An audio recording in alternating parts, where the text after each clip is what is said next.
Today we have to read chapter 3 Prithviraj Chauhan the valiant. आज इस story में हम पृथ्वीराज चौहान के बारे में पढ़ेंगे कि कैसे उन्होंने संयुक्ता से शादी की है और उसके बाद उनकी लाइफ में क्या हुआ। जब आप इस स्टोरी को आगे पढ़ेंगे then you will come to know that Prithviraj Chauhan was the king of the Chauhan dynasty whose rule extended to parts of present day of Rajasthan, Haryana, Delhi and some parts of Madhya Pradesh and Uttar Pradesh. Prithviraj Chauhan का साम्राज्य काफ़ी बड़ा था। वो last Rajput ruler थे जिन्होंने दिल्ली पे rule किया था और ट्विन कैपिटल थी उनकी दिल्ली एंड अजमेर। उनके इसी बढ़ते हुए को देख करके एक राजा थे कन्नौज के जयचंद्र गढ़वाल, जिससे उनकी काफ़ी दुश्मनी हो गई थी। वो राजा जयचंद्र गढ़वाल पृथ्वीराज से काफ़ी जलते थे। जयचंद्र की एक लड़की थी संयुक्ता, वो काफ़ी सुंदर थी। उसके बारे में ये कहा जाता है कि Sanyukta was so very beautiful princess. And finally एक दिन पृथ्वीराज के कोर्ट के पेंटर पन्ना राय जाते हैं संयुक्ता के पास और उन्होंने पृथ्वीराज की जब फ़ोटो उन्हें दिखाई then Sanyukta already knew about Prithviraj कि वो काफ़ी ब्रेव पर्सन है। When she saw her portrait then she decided to marry him. Finally Panna Rai वापस आते हैं और संयुक्ता की फ़ोटो बना के वो पृथ्वीराज को दिखाते हैं। Then he too decided to marry है। यहाँ पे जो जयचंद्रा है संयुक्ता के father, he wanted to assert his supremacy over the other Rajput kings and hence he decided to do a यज्ञ। वहाँ पे सुयज्ञ उन्होंने डिसाइड किया करने के लिए जयचंद्रा ने कि काफ़ी सारे राजाओं को पता चले कि he is the most powerful Rajput king. तो पृथ्वीराज ने उनके ये इनविटेशन को मना कर दिया और उनकी सुप्रीमेसी मानने से उन्होंने मना कर दिया और this is only what the reason of their enmity. जब जयचंद्रा को पता चला कि पृथ्वीराज और उनकी डॉटर संयुक्ता एक दूसरे को पसंद करते हैं और शादी करना चाहते हैं, तो यहाँ पे उसने पृथ्वीराज को इंसल्ट करने के लिए अपनी बेटी के स्वयंवर रखा। अपनी बेटी का स्वयंवर रख के वो बहुत ढेर सारे प्रिंस को बुलाते हैं। उसमें उन्होंने पृथ्वीराज को आने से मना कर दिया, उन्होंने इन्विटेशन ही नहीं दिया। इसके बाद उनकी इंसल्ट और ज़्यादा बढ़ाने के लिए जयचंद्रा ने ऑर्डर दिया कि पृथ्वीराज नहीं आएंगे हमारे स्वयंवर में, लेकिन उनकी एक स्टैचू यहाँ पे गेट पे एंट्रेंस गेट पे एज अ डोरमैन इंस्टॉल कर दी जाए। संयुक्ता ने ऑलरेडी अपना माइंड मेकअप कर लिया था कि हमें पृथ्वीराज से ही शादी करनी है और जब उसे पता चला कि उसके पिताजी ने स्वयंवर में पृथ्वीराज को इनविटेशन नहीं दिया है then she wrote a letter and send it to Prithviraj and said that I just want to marry you and I am not going to do it with anyone else. Then finally Prithviraj also promised her that हाँ मैं तुम्हारे स्वयंवर में आऊँगा। स्वयंवर के दिन संयुक्ता जो है हाथ में वो हार लेकर के जयमाल लेकर के जा रही है। सारे रॉयल प्रिंस खड़े हुए हैं, सब लोग एक साथ हैं, लेकिन वो सबकी तरफ से आगे बढ़ती जा रही है और फाइनली वो गेट पे आके पृथ्वीराज चौहान की जो स्टैचू है उसे माला पहना देती है। एवरीवन वाज स्टन्ड कि ये क्या किया राजकुमारी ने। यहाँ इतने बड़े बड़े राजघराने से सारे राजकुमार आए हैं, इसे कोई नहीं पसंद आया, इसने जाके एक स्टैचू को माला पहना दिया।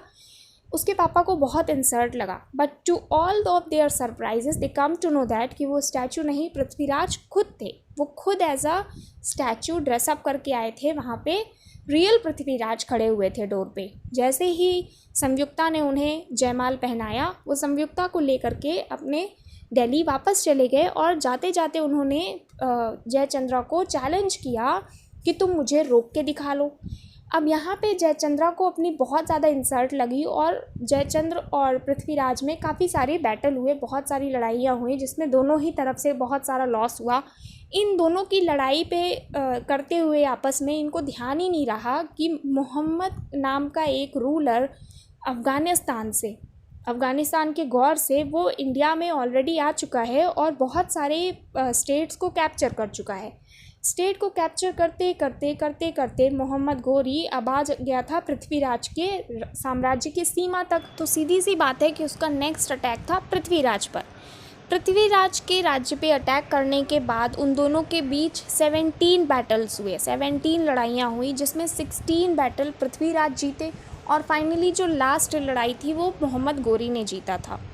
15 लड़ाइयाँ लड़ने के बाद जब मोहम्मद घोरी हार जाता था तो भाग जाता था, लेकिन जो 16th लड़ाई थी उसमें जब मोहम्मद घोरी हारा तो फिर पृथ्वीराज के सामने उसे चेन में बांध के लाके उसके आगे खड़ा किया गया। He pleaded for his life. Prithviraj से मोहम्मद घोरी ने कहा कि तुम मुझे छोड़ दो, मैं जाना चाहता हूँ and I will never come back. Prithviraj के जो सारे दरबारी थे उन्होंने मना किया कि we should not left the enemy like this, और वो भी ऐसा एनिमी जो बार बार आके हम पर अटैक कर रहा है।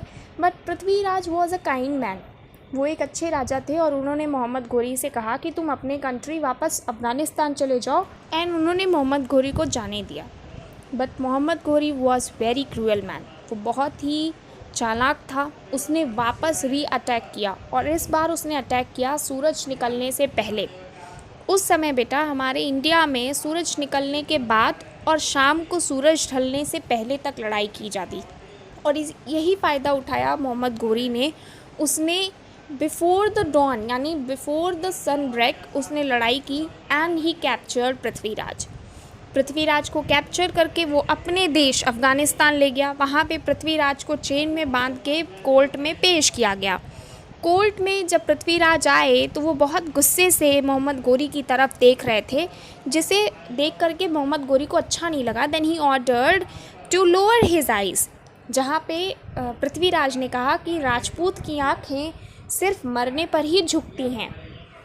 ऑन हियरिंग दिस गोरी वॉज सो एंग्री, एंड उसने ऑर्डर दिया कि पृथ्वीराज की आँखों को गर्म लोहे के रॉड से जला दिया जाए। फाइनली ऐसा ही हुआ और पृथ्वीराज को दोनों आँखों से अंधे हो गए। पृथ्वीराज को रोज़ वो लोग कोर्ट में ले आते और टॉन्ट करते। यहाँ मोहम्मद गोरी के कोर्ट में पृथ्वीराज को एक उनके फॉर्मर बायोग्राफर चंद बरदाई मिलते हैं। चंद बरदाई ने पृथ्वीराज के सारे अचीवमेंट्स को एक सॉन्ग के रूप में लिखा हुआ था। वो चंद बरदाई पृथ्वीराज को जब मिलते हैं तो वो दोनों साथ में मिलके रहने लगते हैं। फाइनली एक दिन उन्हें पता चलता है कि मोहम्मद गोरी ने आर्चरी गेम के लिए अनाउंसमेंट की है। On the advice of Chand Bardai, Prithviraj who was then at court said, "I too would like to participate in this event."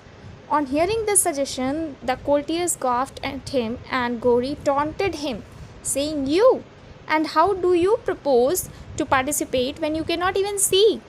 तुम कैसे यहाँ पे पार्टिसिपेट करोगे इस गेम में जब तुम्हें दिखता ही नहीं है। पृथ्वीराज कहे कि तुम मुझे बस एक ऑर्डर दो शूट करने के लिए और फिर देखना कि मैं अपने टारगेट तक कैसे पहुँचता हूँ। पृथ्वीराज की इस बात से गोरी थोड़ा सस्पिशियस हुआ और उसने पूछा कि मैं तुम्हें यहाँ धोखे में चेन करके लाया हूँ, फिर तुम क्यों चाहते हो कि मैं तुम्हें ऑर्डर दूँ? तुम किसी और से भी ले सकते हो, तुम अपने मन से भी कर सकते हो। तो पृथ्वीराज कुछ कहते इसके पहले ही चंद बरदाई ने कहा कि नहीं, being a king himself, Prithviraj Chauhan will not accept orders from any one other than a king. Now his ego satisfied, Mohammad Ghori agreed. Finally event के दिन गोरी अपने सिंहासन पे बैठा हुआ था और पृथ्वीराज को ले आकर के उसे ग्राउंड में अनचेन करते हैं। चंद बरदाई ने ऑलरेडी गोरी की लोकेशन उन्हें बता दिया था कि तुमसे 10 मीटर्स दूर 24 फीट पे सुल्तान बैठा हुआ है चौहान, तुम अपना टारगेट बिल्कुल मिस मत करना। जैसे ही मोहम्मद गोरी ने ऑर्डर दिया, पृथ्वीराज ने उसकी आवाज़ सुनते ही अपने धनुष को उसकी तरफ मोड़ा और फाइनली तीर चला दिया, जिससे मोहम्मद गोरी वहीं मारा गया। इसके बाद चंद बरदाई ने पृथ्वीराज चौहान को चाकू से मारा एंड फाइनली उन्होंने खुद को भी चाकू मार दिया, जिससे उन्हें आगे कोई मोहम्मद गोरी के सोल्जर से टॉर्चर ना सहना पड़े। So this was the story, जिसमें हमें पता चलता है कि Prithviraj Chauhan was a very powerful, very brave man and this was the only story. Just go through it, read the story once again so that you will come to know the reading pattern. I hope you have understood it, you have enjoyed the story. That's it. Good day.